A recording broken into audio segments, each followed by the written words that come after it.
dan juga mukjizat hadis Nabi Muhammad sallallahu alaihi wasallam. Tuan-tuan sekalian, Allah yang menciptakan manusia, Allah yang menghantar para rasul, Allah yang memberikan kepada para rasul mukjizat-mukjizat untuk menjadi dalil dan bukti kebenaran dakwah Nabi tersebut, bagi meyakinkan orang ramai kebenaran dakwah yang dibawa oleh Nabi tersebut. Namun demikian, selepas Rasulullah SAW tiada ada Nabi yang lain, dan tanggungjawab dakwah ini dipikulkan kepada umat Nabi Muhammad SAW. Kalaulah Rasul, manusia yang terbaik di zamannya, manusia yang paling mulia di zamannya, Rasulullah SAW manusia yang paling agung, yang paling mulia di kalangan manusia pun, Allah berikan mukjizat bagi meyakinkan orang ramai kebenaran dakwah yang dibawa oleh para Rasul tersebut. Selepas Nabi Muhammad SAW tidak ada lagi Nabi yang Allah putuskan. Tanggungjawab ini Allah pikulkan kepada umat Nabi Muhammad SAW. Allah yang memberikan tanggungjawab ini. Allah Maha mengetahui keperluan kita dalam medan dakwah. Lantaran itu Allah jadikan mukjizat Nabi Muhammad SAW yang kedua, yaitu mukjizat Al-Quran dan hadis, boleh diwariskan kepada umat Nabi Muhammad SAW. Mukjizat ini berterusan hingga hari kiamat, non-stop. Dan inilah yang digambarkan oleh Allah SWT dalam surah Fussilat ayat 53. Sanurihim ayatina fil afaqi wa fi anfusihim hatta yatabayyana lahum annahu al-haqq. Awalam yakfi bi rabbika annahu ala kulli syai'in syahid. Kami akan terus pertunjukkan kepada manusia tanda-tanda kebesaran kami pada alam maya ini dan juga pada diri manusia sendiri, hatta yatabayyana lahum, hingga menjadi dalil dan bukti kepada mereka tentang kebenaran Al-Quran datang daripada Allah Subhanahu wa taala. Awalam yakfi bi rabbika ala kulli syai'in syahid. Wahai manusia, tidak cukupkah pada kamu segala penemuan-penemuan saintifik ini, segala fakta-fakta ilmu yang dibongkar oleh ilmuwan di zaman ini menjadi dalil dan bukti benarnya Al-Quran diturunkan oleh Allah SWT 1400 tahun yang lalu. Dan inilah yang dinyatakan oleh Profesor Alfred Cronin. All the scientific facts mentioned in the Holy Quran, it is impossible, came from Prophet Muhammad sallallahu alaihi wasallam. Segala fakta-fakta saintifik yang termaktub dalam Al-Quran yang baru dibongkar oleh para saintis sekarang ini mustahil datangnya daripada Nabi Muhammad sallallahu alaihi wasallam. It must be came from the one who created this universe. Pastinya segala fakta-fakta saintifik ini, ilmu-ilmu yang terkandung dalam Al-Quran ini datangnya daripada yang menciptakan alam ini. Dr. Alfred Cronin juga menyatakan bahawa the one who was living in the desert, who didn't know nuclear physics, how to explain all this fact in detail, except it was coming from the one who created this universe. Seorang yang tinggal di tengah padang pasir, yaitu Nabi Muhammad SAW, yang tidak mengetahui fakta-fakta saintifik, tak mengetahui nuclear physics, bagaimana dapat menjelaskan segala fakta-fakta ini? Pastinya segala fakta ini datang daripada Tuhan Yang Maha Esa. Sebab itulah tuan-tuan sekalian, kalau tuan-tuan perhatikan ayat dalam surah Fussilat ini, Allah jelaskan sanurihim, nurihim, perkataan ra'a yara, nuri, kami pertunjukkan. Apabila ditambah huruf si di hadapan present tense, nuri present tense, kami pertunjukkan. Kemudian ditambah si di hadapan present tense, dia menjadi present continuous tense. Maksudnya currently is happening. and continuously will be happening till the day of judgment. Sekarang fakta-fakta ini sedang dibongkar dan dia akan terus dibongkar daripada semasa ke semasa. Tidak ada titik hujungnya hinggalah berlaku kiamat. Ini berarti tuan-tuan sekalian, mukjizat Al-Quran akan terus disikap oleh ilmuwan-ilmuwan dunia yang terus menjadi dalil dan bukti kepada kita benar Al-Quran datang dari Allah SWT. Tuan-tuan sekalian, Nabi Muhammad seorang yang ummi, seorang yang tak tahu membaca, tidak tahu menulis, dan fakta-fakta saintifik di zaman Nabi Muhammad masih lagi agak jauh mundur ke belakang berbanding zaman kita. Bagaimanakah Nabi Muhammad SAW boleh menjelaskan segala fakta-fakta ini yang hanya diketahui di abad kita? Saya akan bagi contoh insya-Allah dalam kesempatan hari ini, beberapa contoh untuk kita hayati. Perkara pertama yang saya tekankan dahulu di antara kelebihan Al-Quran berbanding dengan kitab-kitab yang lain ialah Allah SWT menjaga keaslian Al-Quran sampai sekarang. Banyak kitab-kitab yang Allah turunkan, seperti mana ramainya para Rasul, ada 300 lebih orang Rasul. Demikian juga ada lebih dari 300 kitab yang Allah turunkan ke muka bumi ini. Namun seperti mana Allah tidak menjelaskan kepada kita secara terperinci nama-nama Rasul tersebut, Allah hanya menyebutkan 25 orang sahaja Rasul yang ada, yang diutuskan daripada 300 lebih orang. Demikian juga Allah tidak menyebutkan nama-nama kitab secara terperinci. Namun demikian, walaupun Allah SWT menurunkan banyak kitab, tidak ada satu kitab pun yang Allah turunkan ke muka bumi ini Allah menjanjikan Allah tetap akan menjaga keaslian kitab tersebut, melainkan Al-Quran. Al-Quran yang Allah turunkan kepada Nabi Muhammad, Allah tetap jaga keasliannya hingga hari kiamat. Seperti mana yang Allah sebutkan dalam surah Al-Hijr, Inna nahnu nazzalna dzikra wa inna lahu lahafizun. Sungguhnya kamilah yang menurunkan Al-Quran, kamilah yang menjaga keaslian Al-Quran. Tuan-tuan sekalian, keaslian Al-Quran tidak memerlukan dalil bukti yang banyak. Cukup satu hujah yang kita boleh gunakan, bahawa Al-Quran telah pun dihafal generasi demi generasi daripada zaman Nabi Muhammad SAW sampai kepada zaman kita ini. Berjuta orang yang telah menghafal Al-Quran generasi demi generasi dengan hafalan yang sama, huruf demi huruf. Tidak ada satu pun buku, tidak ada satu pun kitab wahyu, tidak ada satu pun buku yang ditulis oleh manusia yang dihafal oleh jumlah manusia yang begitu ramai, generasi ke generasi, huruf demi huruf, melainkan Al-Quran sahaja. Sampai sekarang berjuta manusia yang menghafal Al-Quran. Tidak ada satu buku pun di muka bumi ini yang dihafal oleh manusia seperti mana yang dihafal manusia menghafal Al-Quran. Tidak ada satu buku pun yang dihafal oleh manusia seperti mana manusia menghafal Al-Quran. Ini bukti Al-Quran masih tetap asli lagi seperti mana yang diturunkan oleh Allah SWT kepada Nabi Muhammad SAW 1400 tahun yang lalu. Dan Al-Quran mencabar manusia. Kalau kamu masih ragu-ragu tentang kebenaran Al-Quran, wa in kuntum fi raibin mimma nazzalna ala 'abdina fa'tu bi suratin min mithlihi wad'u syuhada'akum min dunillahi in kuntum shadiqin.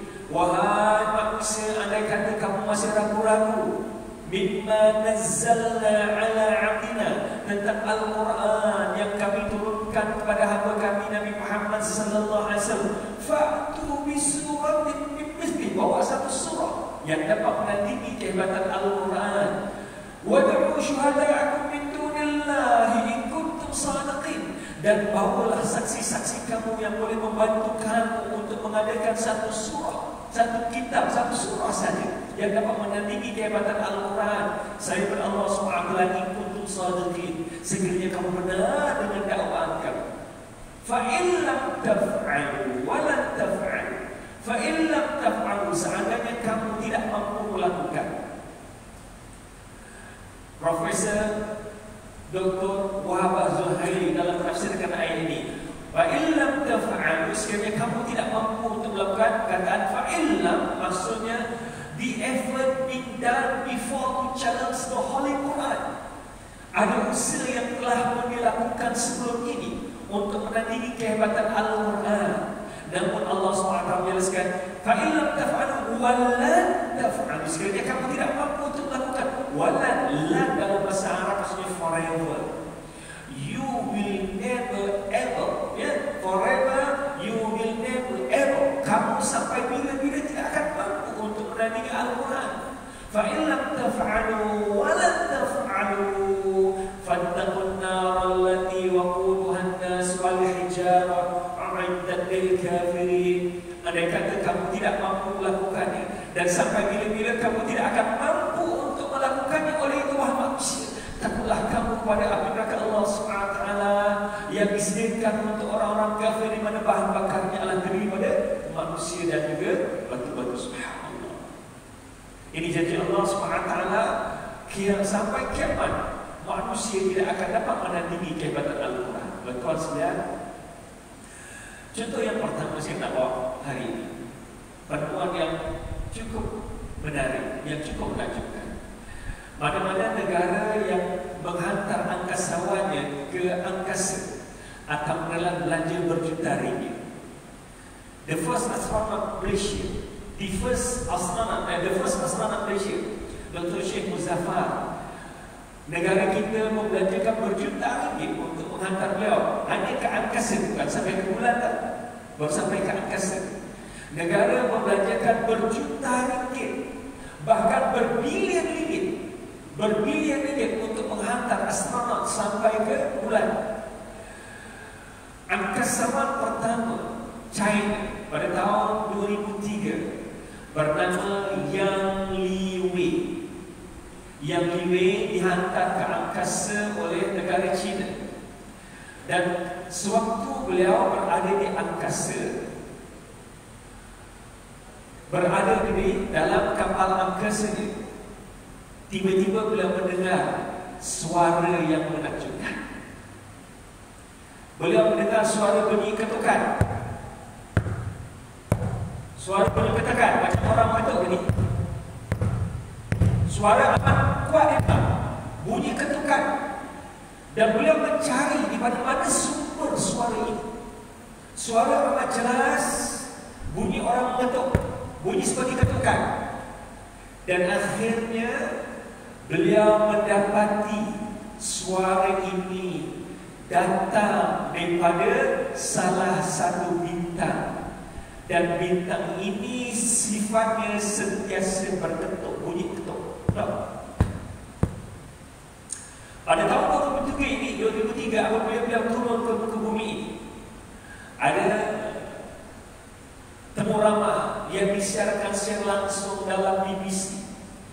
Beliau announce bahawa beliau adalah orang yang pertama menemui ada bintang di angkasa yang berketuk. Dan bintang itu dinamakan bintang Polestar. Ya, tuan-tuan, beliau yang dihantar dengan belanja berjuta ringgit, berbilion ringgit, sampai di angkasa, di antara penemuan beliau yang beliau temui, beliau adalah orang yang pertama melihat ataupun menemui fakta ini, adanya bintang di angkasa yang sentiasa berketuk. Dan bintang ini dinamakan bintang Polestar. Subhanallah, tuan-tuan.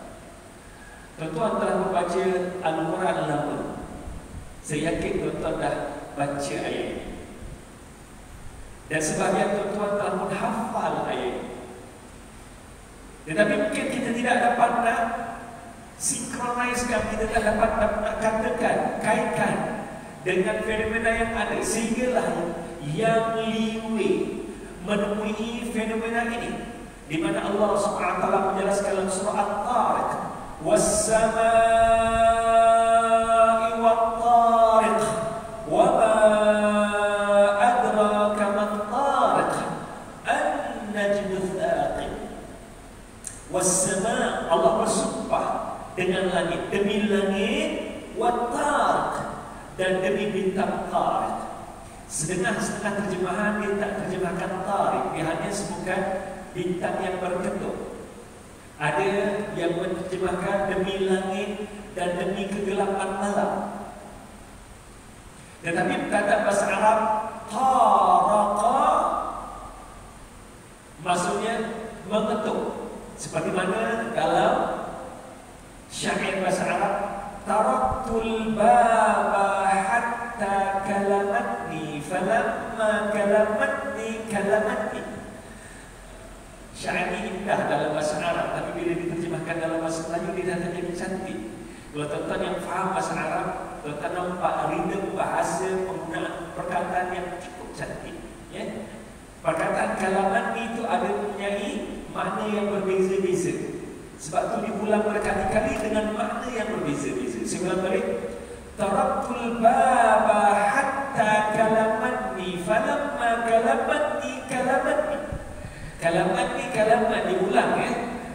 Maksudnya berbeza-beza. Maksudnya lebih kurang, taraktul baba, aku mengetuk pintu, hatta kalamat, hinggalah aku merasa letih. Falamma kalamatni, ketika mana aku merasa letih, kalamatni, orang yang ada dalam menyahut sebutan panggilan aku. So apa yang saya tekankan ialah dalam syair ini nyatakan taraka itulah mengetuk. Tariq maksudnya yang mengetuk. At-tariq, ta'alif raqa, tariq maksudnya mengetuk.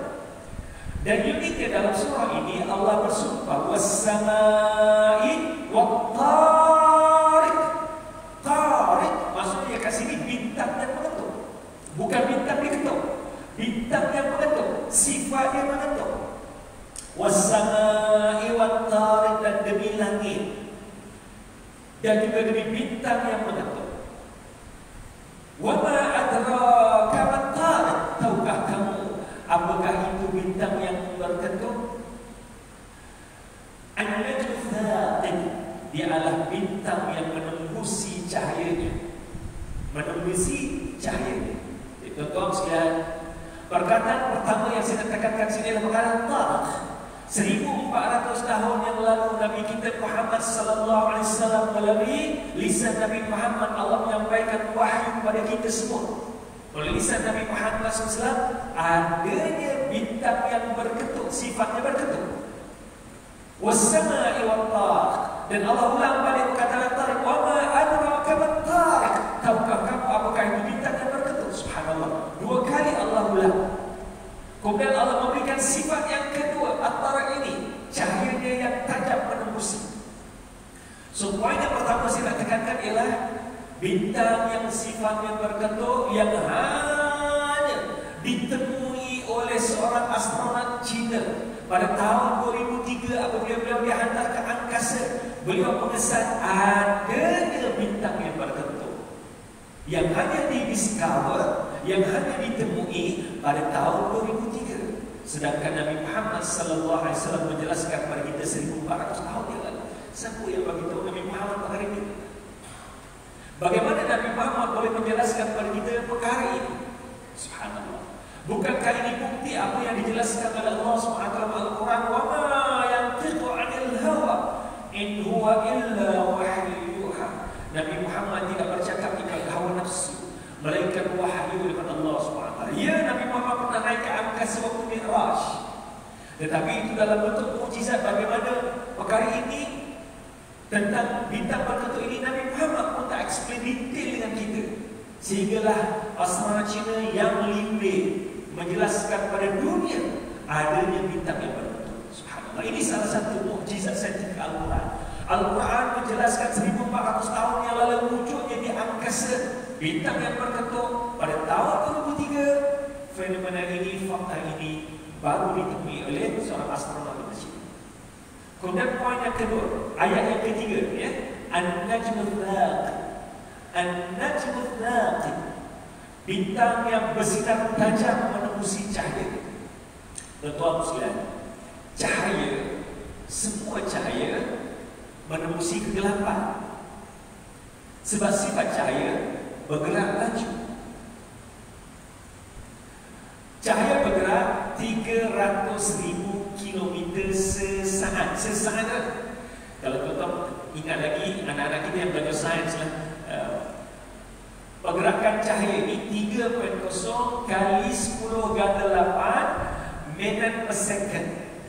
3.0 kali 10 ganda 8 minit per second. Maksudnya dengan kelajuan 300,000 kilometer sesaat. Laju ke laju, selampau laju. Tuan-tuan sekalian, ukur lilit bumi, katalah ni bumi, ni bumi. Ukur lilit bumi, adapun garisan khatulistiwa, jaraknya hanya 47,000 kilometer sahaja.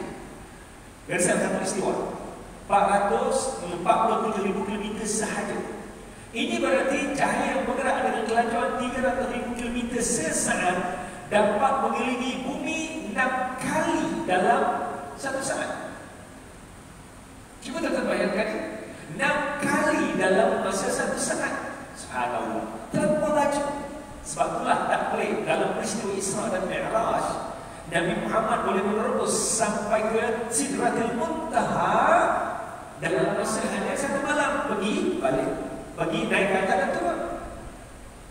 Cuma unik dalam ayat ini Allah sebutkan an-najmu thaqib, cahaya yang tajam yang menembusi. Kalau cahaya biasa ini tuan-tuan bergerak 300,000 kilometer sesaat, tetapi pastinya Allah SWT menjelaskan kat sini cahaya bintang Attarid ini lebih kuat berbanding dengan cahaya biasa. Ingat lagi tuan-tuan, bila kita bicarakan tentang asal-usul besi, daripada mana asal-usul besi? Besi berasal daripada langit, ya? Besi berasal dari langit, besi diturunkan daripada langit, bukan terbentuk di muka bumi ini. Besi tidak mampu terbentuk di muka bumi sebab suhu bumi terlalu rendah. Bahkan suhu matahari yang panas ni tuan-tuan, cahaya matahari yang sampai ke bumi yang kita rasa panas boleh terbakar. Kalau musim kering, musim kemarau, banyak berlakunya kebakaran dengan cahaya matahari ini. Suhu matahari di pusatnya, di perutnya mencecah sampai 15 juta darjah Celsius. Bagian 15 juta darjah Celsius itu masih lagi tidak mampu untuk membentuk besi. Besi memerlukan bintang yang lebih besar untuk menghasilkan. Besi memerlukan suhu yang lebih panas dan bintang yang lebih besar untuk ia terbentuk. Besi tidak terbentuk di muka bumi. Sebab itulah kalau kita lihat ya, ada beberapa bintang, contohnya bintang Pilstar yang saiznya 100 kali ganda lebih besar pada bumi daripada matahari. 100 kali ganda lebih besar pada matahari. Dan cahayanya 10 juta kali ganda lebih kuat berbanding dengan matahari. Kalau kepanasan matahari mencapai 15 juta darjah Celsius, tuan-tuan sekalian, 15 juta darjah Celsius ini terlalu panas. Terlalu panas. Suhu di perut bumi lebih kurang antara 1.5 hingga 1.500 hingga 2.000 darjah Celsius. Ini 15 juta darjah Celsius. Tapi bintang Pilstar suhunya 10 kali ganda, 10 juta kali ganda lebih panas daripada suhu matahari. Subhanallah. Cuba tuan-tuan bayangkan macam panasnya. Di sini tuan-tuan boleh faham hadis Nabi Muhammad sallallahu alaihi wasallam di mana Rasulullah SAW jelaskan, inna nar jahannam 70 marratan min nar dunia. Sesungguhnya kepanasan neraka jahanam 70 kali ganda berbanding dengan panasnya api di dunia ini. Bintang Eta Carinae saiznya 800 kali ganda berbanding dengan saiz matahari, dan suhunya jauh lebih panas berbanding dengan suhu matahari.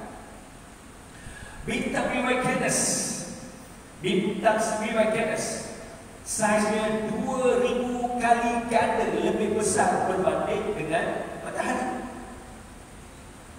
Dan suhunya antara 10 hingga 20 juta kali ganda lebih panas bercahaya matahari.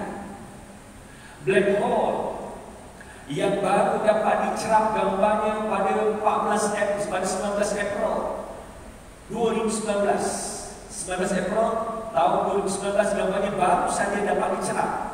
Saiz black hole 50 juta kali ganda berbanding dengan saiz bumi. Subhanallah. 50 juta kali ganda tuan. Tubi terlalu besar. Dan banyak lagi bintang-bintang yang jauh lebih besar pada bumi dan matahari.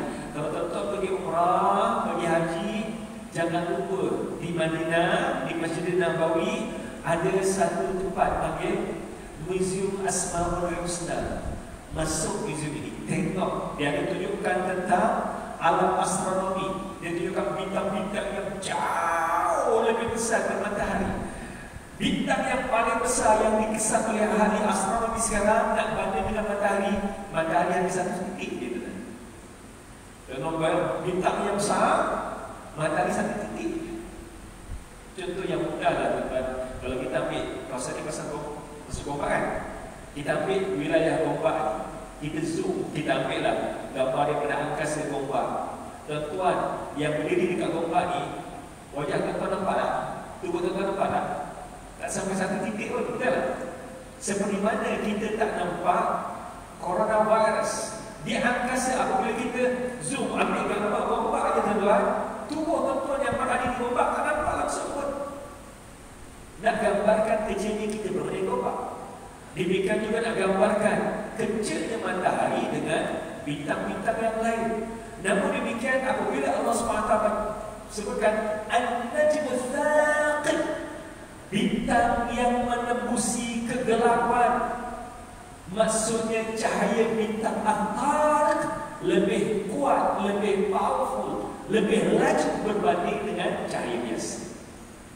Saya dah tunjukkan pada tuan-tuan wujudnya bintang-bintang yang lebih besar pada matahari, wujudnya bintang yang cahayanya jauh lebih kuat daripada cahaya matahari, wujudnya bintang-bintang yang suhunya jauh lebih panas pada suhu matahari.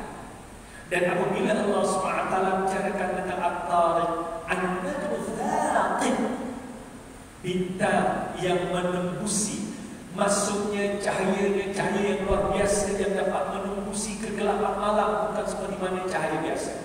Kalau cahaya biasa bergerak 300,000 km sesaat, kemungkinan besar ini kajian perlu kaji detail lagi sejauh mana kelajuan cahaya bintang instan.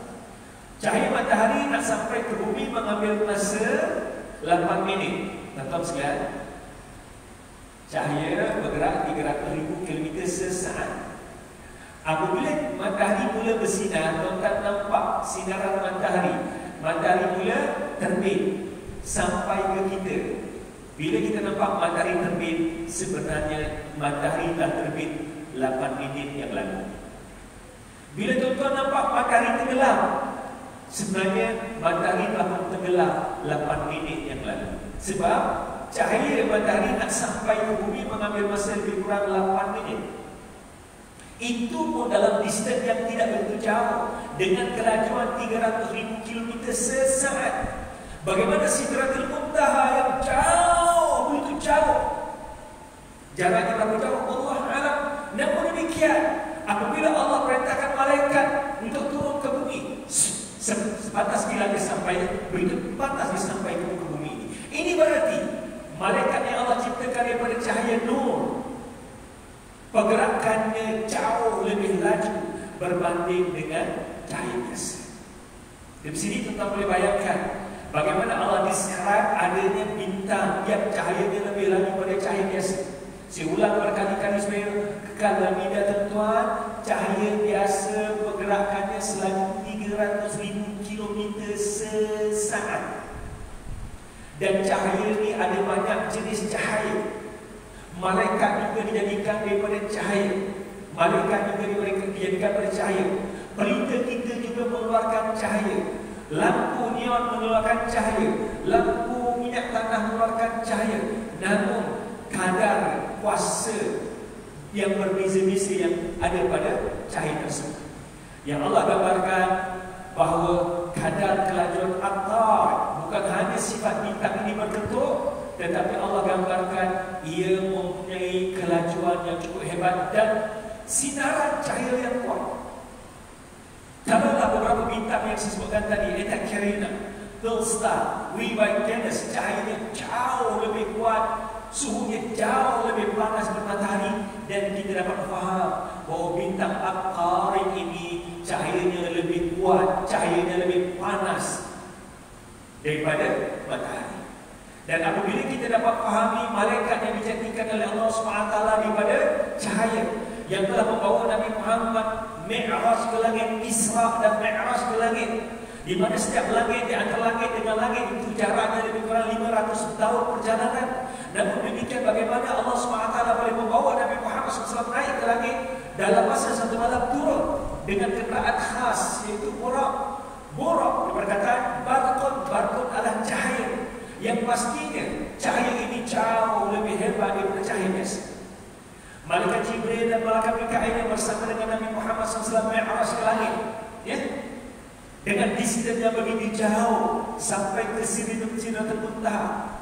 Kalau burung yang ada dua kepala, dua sayap boleh terbang begitu jauh. Kapal terbang yang ada dua sayap pun terbang begitu jauh. Jibril ada 60 sayap. Macam mana bentuknya? Allah. Tambah lagi bentuk Jibril daripada cahaya yang dalam bentuk 2 dimensi, bukan 3 dimensi. Kita dalam bentuk 3 dimensi. Kita ada kedalaman, kita ada tempat, dan kita ada jasad. Jasad fizikal yang kita nampak. Jibril ada tempat, ada kedalaman, tetapi jasad fizikal sebenarnya kita tidak ada. Begitu juga jin. Sebab itu jin boleh menyelinap masuk, boleh merasuk masuk dalam tubuh manusia, tapi manusia tak boleh merasuk dalam jin. Ini konsep di antara perbezaan di antara 2 dimensi dan 3 dimensi. Namun penekanan yang saya nak tekankan ini adalah pergerakan yang dilakukan oleh malaikat naik dan turun daripada Sidratul Muntaha, turun ke bumi, naik ke langit dalam masa yang begitu cepat, yang telah diaturkan oleh Allah SWT, menggambarkan kepada kita bahawa adanya cahaya yang jauh lebih pantas berbanding dengan cahaya yang ada pada kita sekarang. Tuan-tuan sekalian, bukankah segala fakta-fakta pertemuan ini menjadi dalil dan bukti kehebatan Al-Quran? Al-Quran sebagai mukjizat yang agung, ya, Al-Quran sebagai mukjizat yang agung, dan banyak lagi fakta-fakta saintifik yang akan terus ditemui oleh para saintis, yang akan terus dibongkar oleh para saintis dari semasa ke semasa. Benarlah apa yang Allah sebutkan dalam Al-Quran, sanurihim ayatina fil afaqi wa fi anfusihim hatta yatabayyana lahum annahu al-haqq. Awalam yakfi bi rabbika annahu ala kulli syai'in syahid. Kami akan terus pertontonkan pada manusia tanda-tanda kebesaran kami pada alam maya ini dan juga pada diri manusia sendiri, hingga menjadi dalil dan bukti kebenaran Al-Quran datangnya dari Allah SWT. Awalam yakfi bi rabbika annahu ala kulli syai'in syahid. Wahai manusia, tidak cukupkah segala fakta-fakta saintifik ini, penemuan-penemuan yang cukup menakjubkan ini, yang ditemui oleh para ilmuwan dunia menjadi dalil dan bukti benar Quran datangnya dari Allah SWT. Benar apa yang Allah sebutkan tentang Nabi Muhammad sallallahu alaihi wasallam, wa ma yantiqu 'anil hawa in huwa illa wahyu yuha. Rasulullah tidak bercakap mengikut hawa nafsunya, melainkan wahyu daripada Allah SWT. Sebab itulah tuan-tuan sekalian, kalau kita kaji apa yang disebutkan oleh Profesor Dr. Efren Corona ini, memang benar fakta yang beliau sebutkan. Beliau seorang pakar dalam bidang geologi, seorang profesor di Munich University Jerman, di mana apabila beliau menyatakan bahawa all the scientific facts mentioned in the Holy Quran, it is impossible came from Prophet Muhammad sallallahu alaihi wasallam. It must be came from the one who created this universe. Segala fakta-fakta saintifik yang ada dalam Al-Quran ini mustahil datangnya daripada Nabi Muhammad, melainkan dia merupakan datangnya daripada yang menciptakan alam ini, yaitu Allah SWT. Tuan-tuan sekalian, ramai ilmuwan dunia yang telah memulai Islam dengan fakta-fakta saintifik. Profesor Tagata Tajisen, seorang dekan di Chiang Mai University, pakar dalam bidang anatomi, mengkaji Al-Quran dalam bidang anatomi dan embryologi, akhirnya memeluk agama Islam. Profesor Kit Moss, seorang pakar dalam bidang embryologi, mengkaji hadis-hadis Nabi dan juga Al-Quran. Beliau menyatakan, aku mengkaji bidang embryologi bertahun lamanya.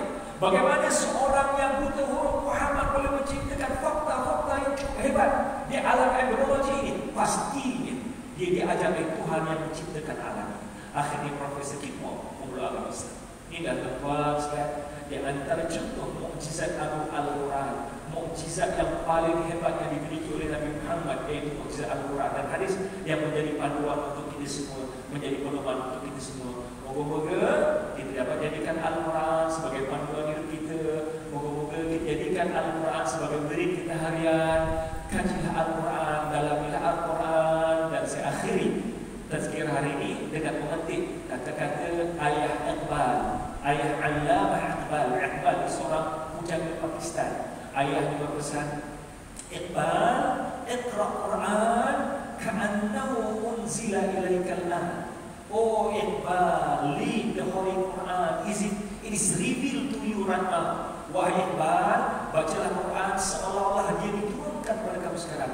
Cuba relate Al-Quran, cuba kaitkan Al-Quran dengan isu contemporary, dengan masalah semasa kita, dengan keadaan semasa kita. Sebab Al-Quran adalah pedoman sepanjang zaman. Al-Quran adalah panduan sepanjang zaman. Ia bukan hanya sesuai untuk zaman kita, ia bukan hanya sesuai untuk padang pasir, tetapi ialah rahmatan lil alamin, rahmat untuk semua manusia walau di mana mereka berada. Wallahu a'lam bissawab. Aqulu qouli hadza wa astaghfirullakum wa lisa'iril muslimin wal muslimat wal mu'minin wal mu'minat fastaghfiruhu innallaha ghafurur rahim.